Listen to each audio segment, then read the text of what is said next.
Bienvenidos y bienvenidas a un nuevo episodio del podcast de Sofira. Hoy es el primer episodio de la temporada 2 y hoy vamos a arrancar con un faro. Ya sabéis que el faro es la sección que solemos hacer David y yo, algunas veces con algún invitado o invitada, y es para simplemente hablar de aspectos que sí que tocan directamente al día a día de las empresas. Hemos hablado ya de gestión del cambio, hemos hablado de reunionitis crónica, hemos hablado de otras cosas. Y hoy vamos a hablar de un tema que ya dejamos caer al final de la temporada pasada, que es la gestión de proyectos. Bueno, nosotros consideramos que la gestión de proyectos es una cosa que sigue en evolución constantemente, y más ahora, pues que el contexto ha cambiado, los perfiles son diferentes, la velocidad que supone todo, las nuevas tecnologías. Creo que es algo que no podemos dejar de hablar. Y hoy vamos a hablarlo, David y yo, pero ya sabéis que nosotros siempre lo hacemos con un toque humanista. No creo, bueno, seguramente hablaremos de manera un poco colateral de metodologías, de procesos, de equipos, de organización y demás, pero sobre todo vamos a hablar mucho de la persona que está en un proyecto y cómo tiene que gestionar su día a día. El líder, por un lado, pero otros roles, y las personas también que están trabajando. Creo que es bastante más útil esto a día de hoy que, bueno, que aprender metodologías, que esas las tienes en los libros, las tienes en muchos vídeos. Nosotros no vamos a profundizar en eso porque creemos que no aplica. Así que nada, ya tengo aquí al maestro David, como siempre, conmigo, y bueno, creo que esto es interesante. David, no sé cómo lo ves tú, creo que hacerlo desde una mirada humanista creo que cambia un poco también las cosas, y no sé qué opinas tú. Sí, ¿qué tal, Antonio? Pues es que lo hemos hablado desde el principio, desde que nos embarcamos en esta aventura de Sofira, la importancia de la gestión de proyectos, ¿no? Porque todos nos pensamos que ya está todo inventado, que ya no es necesario darle una vuelta más de tuerca a esa propia gestión y demás. Sí que se meten componentes pues más de soft skills y incluso algunas metodologías, un poco de hard skills, ¿no? Pero nosotros lo hemos tenido claro desde el principio, que la irrupción de las nuevas tecnologías, de la automatización y la inteligencia artificial, era necesario dar otra vuelta más de tuerca a todo esto de la gestión de proyectos. Y como bien dices, centrarnos en la parte más humana y más de cómo interactúan las personas que ya están ejecutando proyectos con esta nueva tecnología. Y ahí es donde queremos poner el foco, a intentar desgranar el cómo van evolucionando estas personas en función de la fase del proyecto, en función de la fase suya propia de experiencia que tengan en el ámbito concreto.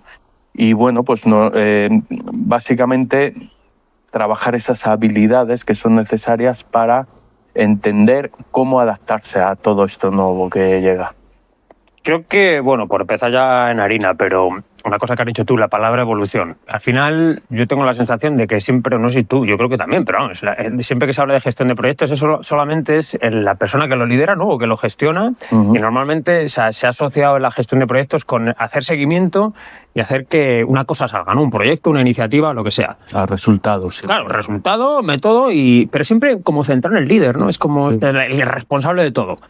Pero yo creo que vamos a hacer una mirada que es diferente, que es meter a las personas también que forman parte del proyecto, y cómo estas personas empiezan haciendo un rol, pero van evolucionando y van asumiendo otros roles. Entonces, bueno, yo creo que es interesante esta mirada de la evolución y esta mirada de, oye, ¿qué pasa cuando tú empiezas a trabajar en un proyecto? Porque, joder, yo cuando entré, a mí nadie me explicó qué era un proyecto, las fases que tenía y cómo tenía que hacerlo. Que bueno, que eso es lo que digo, que eso para mí es teoría, se puede ir aprendiendo, pero nadie me explicó qué tenía que hacer yo para formar parte de un equipo y cómo podía aportar yo a que un proyecto, una iniciativa o trabajar en un equipo fuera lo mejor posible. Entonces creo que hablar de esto, que nadie habla, es bastante necesario. Sí, de hecho por intentar ponernos en los zapatos de esas personas que o bien han empezado en un nuevo proyecto, con un nuevo equipo, y tienen que ir adaptándose, o esas personas que más junior, ¿no? Que vienen sin la experiencia laboral, pero vienen con muchas ideas, con mucho empuje, pero sin tener muy claro qué es lo que tengo que hacer en mi primer día. Tanto esas personas junior como las personas que entran en un nuevo equipo, claro, un nuevo proyecto. Entonces, fíjate, vamos un poco a poner nombres y apellidos a esas fases en las que se van encontrando esas personas, ¿no? La primera es, y yo creo que es en donde se tienen que centrar, es el compromiso, ¿vale? El compromiso es algo en donde no pones el foco más, como bien has dicho, en aprender la metodología, en aprender el negocio, en entender, oye, pero ¿yo qué tengo que hacer? Y esto no va de entender eso, sino de saber cómo puedo yo ir aportando poco a poco más, ¿vale? Y ir buscando esa sensación de desorden, de descontrol que tengo yo porque no domino el método, no conozco a mis compañeros correctamente, vamos, en el día a día, no sé cómo van a ser, no sé quién me puede estar apoyando más. Entonces, ahí en esta primera fase lo que se tiene que buscar es ese orden que te ayude a ir colocando las piezas en su sitio, ¿no? Sí, totalmente. Y aquí el orden es, siempre se ha dicho, ¿no? Tú pregunta todo aquello que necesites. Y yo siempre me recuerdo que lo típico, ¿no?, que te dicen es, aunque sea una tontería, pues sí que la verdad, o sea, aunque sea una tontería, creo que las personas, para aprender, bueno, hay dos maneras, ¿no? Es hacer cosas y equivocarte y analizar y vas aprendiendo, pero también preguntar, ¿no? Es la más sencilla, ¿no? Es preguntas a alguien que sabe y esa persona que sabe, de alguna manera u otra, luego hablaremos de liderazgo también en otros puntos, pero ahora esa persona te dirá, ¿no? Te puede decir mejor o peor, pero entonces creo que hay que desarrollar como esas habilidades de quitarse los miedos a preguntar, quitarse el miedo a pensar que tú no sabes nada y que no puedes quejarte porque hay que dar la sensación de que sabes. Creo que eso es todo lo contrario. De hecho, eso es contraproducente, diría yo, porque eso incluso te diría, no sé cómo lo ves tú, te puede ser incluso hasta una falta de respeto para un propio equipo, porque como hablaremos también, o sea, hay que trabajar en un proyecto, trabajan muchas personas diversas y todo tiene que estar perfectamente engranado. Entonces, si hay una parte de la cadena que no está funcionando bien porque hay algo que falla, porque tiene un miedo, porque no ha hecho la pregunta adecuada o porque no ha hecho la tarea adecuada que se necesitaba, pues entonces empieza todo a fallar. Entonces, para mí este punto, creo que las personas debemos tener claro que tenemos derecho a preguntar y derecho a tener miedo y derecho a no saber las cosas. Es que es más, es que es lo normal que no sepas las cosas. No te puedes engañar a ti mismo y decir que te sabes todo o ponerte una coraza, porque creo que eso es contraproducente. Para que pase eso, ya luego hablaremos de liderazgo, pero para que pase eso tiene que haber un entorno adecuado para poder hacerlo. Pero para mí la primera que tiene que ver como un poco con el compromiso. Comprométete tú a que aquello que no sepas, preguntarlo. Claro. Y empezar un poco a entender en qué posición estás tú, ¿no? Porque tú acabas de aterrizar y eso que estamos hablando, que es un poco esa fiabilidad, ¿no? Lo que tienes tú que demostrar en este momento, en este estadio, es la fiabilidad. Tienes que dar la sensación de que eres una persona en la que se puede confiar, ¿vale? Esa confianza, lógicamente, hay que generar ese entorno, ¿no? Que poder dar.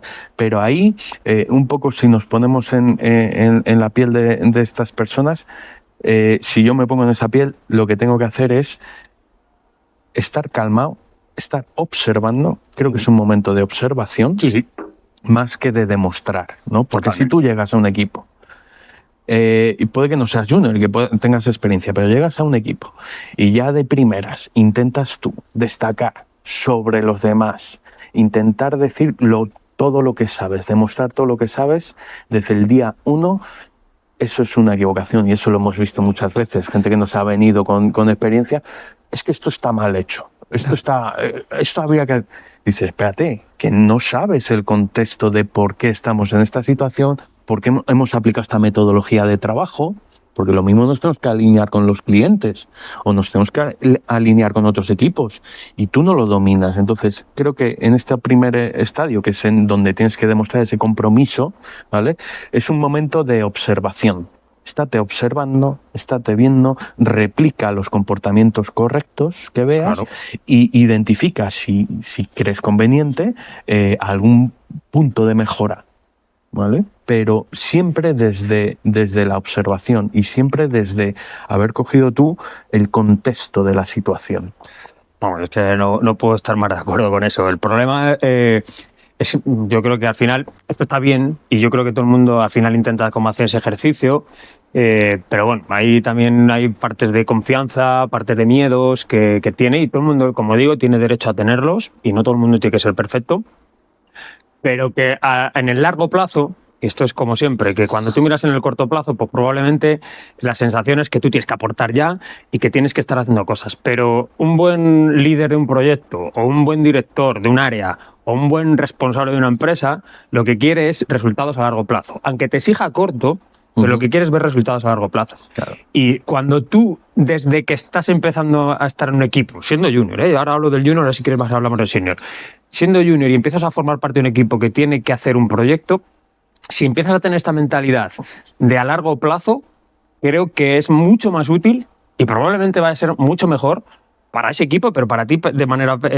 individual, que a lo mejor que estés centrado solamente en el corto plazo, porque estar centrado en el corto plazo lo que te lleva es a estar en situaciones de mucho estrés, no te permite visualizar y no te permite ver si tú estás creciendo también y lo que quieres conseguir. Entonces, para mí está como muy relacionado con esto de la observación, calma, pregunta, no pasa nada, estás aprendiendo y sobre todo si eres un senior que entras a un sitio, no pongas en tela de juicio todo aquello que se ha hecho. Puede ser que esté mal, pero no puedes tirar por tierra el trabajo probablemente de mucha gente durante mucho tiempo. Eso es una regla de oro que hay que hacer y si te lleva a hacerlo, contente. Sí. Fíjate que un poco por adornar ya esta primera parte, lo que tienes que demostrar es respeto. Ahí está la ¿Qué palabra. manera puedes tú, en este momento del proyecto en donde te encuentras, de demostrar ese respeto por los compañeros y por la cultura y por la organización? Intentar ser lo más autogestionado posible. Totalmente. Y tienes que trabajar esa autogestión. En esta fase es la autogestión. Y con eso te vas a ganar el respeto de todo el mundo. Pues sí, yo creo que ahí, pues este punto se puede cerrar ahí. Esa autogestión conseguida a base de humildad, a base de preguntar y de no poner, y no prejuzgar y de integrarte, intentar integrarte y ser pues útil, ¿no? en los primeros momentos. Yo creo que ese punto quedaría ahí, ese compromiso. De hecho, ya vamos un paso más allá, ¿no? Que ya empezamos a entrar en el terreno de la gestión, ¿no? Sí, hasta la coordinación y la gestión, ¿no? De los proyectos que ya llegan, pues los responsables del proyecto y demás. ¿Qué es lo que estamos trabajando aquí en esta fase en la que se encuentra un responsable del proyecto? La estructura. Intentar estructurar y poner orden a la situación, ¿no? Y aquí es clave que primero hayas fomentado en esos perfiles más operativos o más junior o más de ejecución de la tarea, tienes que haber fomentado esa autogestión, porque si tú no consigues de alguna manera que la gente pueda ser libre de poder actuar sobre una tarea, va a ser muy difícil controlar el proyecto y generar una estructura que te permita de alguna manera el identificar riesgos, que es el punto importante en donde se encuentran estas personas.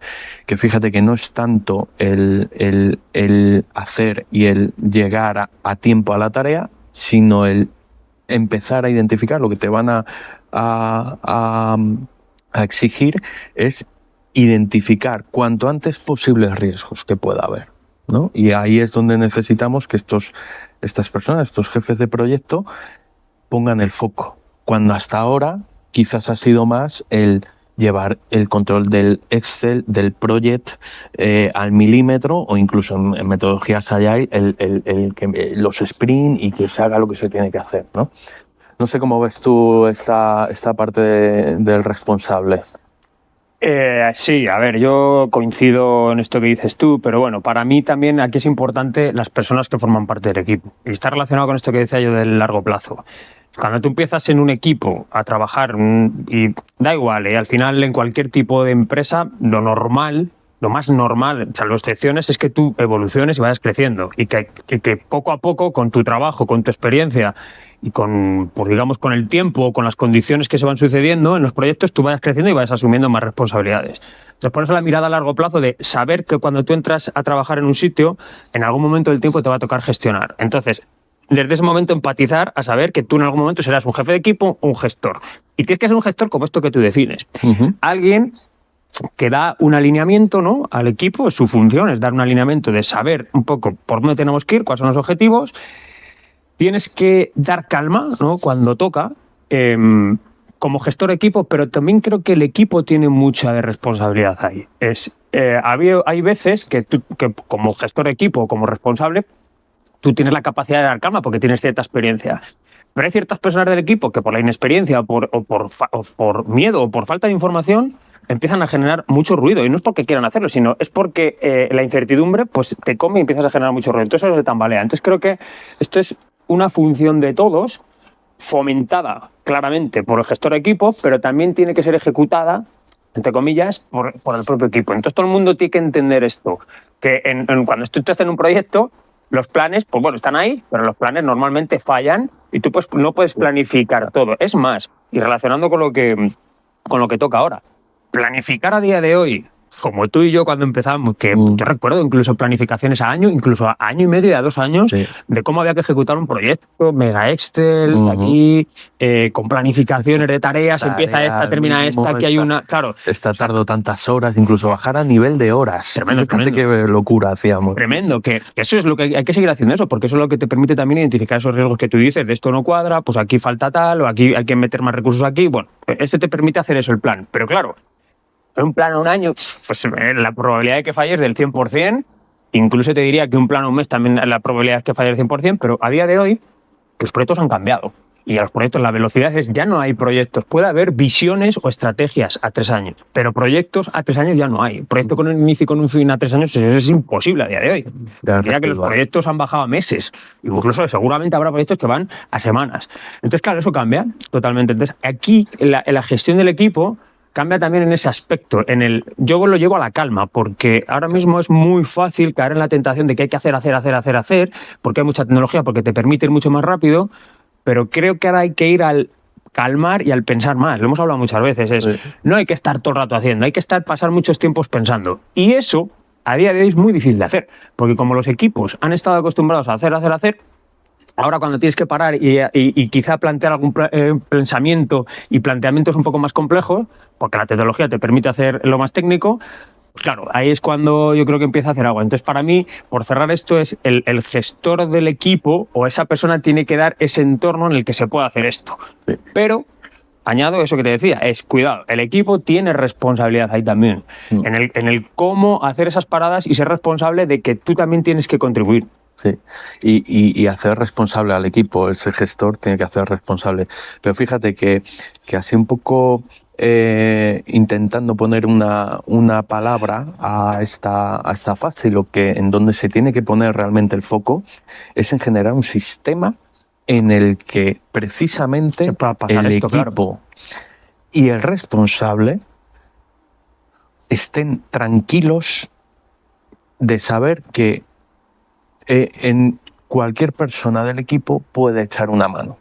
No siempre tiene que ser responsable. Entonces, el foco que tiene que poner el responsable en este caso es intentar generar un sistema dentro del equipo, y será diferente, ¿eh? Y a nosotros nos ha pasado que hemos estado con un equipo y teníamos un sistema de trabajo y hemos cambiado de equipo siendo el mismo responsable y hemos puesto otro sistema. ¿Por qué? Porque las personas son diferentes, ¿eh? Y eso lo tenemos que entender. Tú no puedes implantar siempre un sistema. Aquella persona que intente implantar en una organización el mismo sistema para todo el mundo, ahí tienes que dejar ese libre albedrío un poco a los equipos a generar ese sistema. Puedes dar pistas, podemos hacer, y lo hablamos en el episodio de las reuniones, generar ciertos rituales, ¿no? Y ahí estás generando ya ese sistema, crear esos rituales, ese tipo de reuniones. Oye, vamos a hacer una reunión para este tipo, pues otra reunión para este otro tipo. Tal día a la semana tenemos que poner una mesa redonda en la que podamos hablar de los problemas. Las dailies, ahora con el tema de Agile, que te pones todos los días el equipo. Oye, pues esas dailies realmente controlarlas, no que se convierta aquí en un aquí todos a hablar porque sí y demás. Empezar a estructurar esas cosas y crear ese sistema. Y dependiendo de las personas que estén en ese equipo, tendrás que aplicar un sistema u otro. y tendrás que dar voz de alguna manera y fomentar ciertas conversaciones. Es decir, que tiene que fluir la comunicación. Si tú en un proyecto, dentro de tu equipo, ves que no fluye la comunicación, que hay dos personas enfrentadas y que son incapaces de ponerse de acuerdo, hay que poner foco en esa comunicación y crear un espacio en donde se pueda de alguna manera trabajar ese conflicto entre las personas que pueda haber.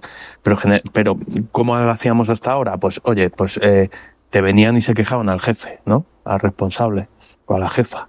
Decían, no, es que fulanito me dice no sé qué, es que fulanito... Esas cosas no pueden pasar en la gestión moderna, porque lo que decías tú antes, los proyectos antes duraban 1 año, 2 años. Ahora los proyectos duran muy poco, entonces tienes que generar... La gente que se ha jubilado haciendo proyectos. Ahí, efectivamente, con la misma herramienta trabajando toda la vida. Pero eso ya ha cambiado. Eso ya ha cambiado y lo tenemos que entender, que hay que generar un espacio de comunicación y un sistema que de alguna manera el propio sistema nos sirva de ansiolítico, fíjate, de quitar esa ansiedad a las personas de las incertidumbres. Totalmente. Sí, no, vamos, yo lo tengo clarísimo esto que introduces del sistema, que es lo más complicado, ¿no? Porque al final es como todos, el cerebro es cartesiano, podemos decirlo así, al final el cerebro necesita ver claridad, necesita ver que esta reunión sirve para esto y el resultado que va a sacar es este. Es complicado, ¿no? Entonces ahí, claro, cuando tú te pones, puede ser el equipo o el responsable del proyecto, da igual, quien sea, se pone alguien encima de una mesa con un papel en blanco y dice, bueno, voy a definir el sistema, pues probablemente nunca te va a salir el sistema perfecto, porque vas a coger un poquito del Agile, un poquito de una startup, un poquito del corporate, un poquito de todo, para intentar montar el sistema más robusto. Y eso nunca va a ser el mejor sistema. Lo que sí tiene que ser es un sistema flexible, que a ti te permita, o sea, y es meter la mentalidad, es que a ti te permita que este sistema que estás definiendo, que te permita ir midiendo si tiene resultados conforme a lo que tú quieres conseguir y poder cambiarlo. Y para eso, la mentalidad del equipo, vuelvo otra vez a lo mismo, tiene que ser una particular, tiene que haber sido trabajada desde el primer momento. Y esto está muy relacionado con esos primeros momentos que te hablaba de autogestión. Es, cuando se empieza a trabajar, tienes que dejarte llevar, pero tienes que... trabajar también esta mentalidad de equivócate y aprende. Entonces, esto lo hemos hablado, lo hablábamos con Ángel en el episodio de la gestión del cambio. Es cómo tú tienes que ir generando esas habilidades o mejorando esas habilidades de adaptación constante. Por esto, precisamente. Y es porque a día de hoy no te puedes permitir tener cosas rígidas. Claro, entonces tienes que tener cosas mucho más flexibles. Entonces, incluso el sistema tiene que ser flexible. Pero el sistema, con la flexibilidad que tiene que ser... definido por el equipo, y es por lo que tú dices, por la diversidad y porque no todos los equipos tienen las mismas capacidades, no todos los equipos tienen los mismos objetivos y no todos los equipos tienen las mismas herramientas y los mismos presupuestos, con lo cual es imposible que todos los equipos trabajen igual. Tú y yo lo hemos vivido millones de veces y hemos definido incluso propias metodologías dentro de un propio equipo con sus equipos pequeños trabajando a velocidades diferentes y con cosas diferentes, porque era lo que tocaba. Otras veces nos hemos equivocado y hemos intentado meter metodologías. Vamos a intentar aquí meter el Agile con calzador que nos obligaban y tal. No funcionaba. O intentabas meter, no, y hay que meter esta reunión, no servía para nada. Bueno, todos esos aprendizajes creo que a día de hoy a mí me permiten es eso, el poder decir, oye, hay que hacer cosas flexibles, pocas, para que no sean muchas, porque te pueden fallar todas de golpe, pocas, pero que sean con capacidad de cambio. Y creo que ese sistema tiene que estar y tiene que ser conocido por todos, y para que sea conocido por todos, lo mejor es que sea definido por todos. Porque si tú lo defines tú, pero lo comunicas, es imposible que todo el mundo lo entienda. Entonces yo, para cerrar, para mí debería ser como mínimo validado por todos. No que creado, pero sí validado. Sí, fiabilidad por un lado. Claro. Y por otro lado, sistema. Eso es.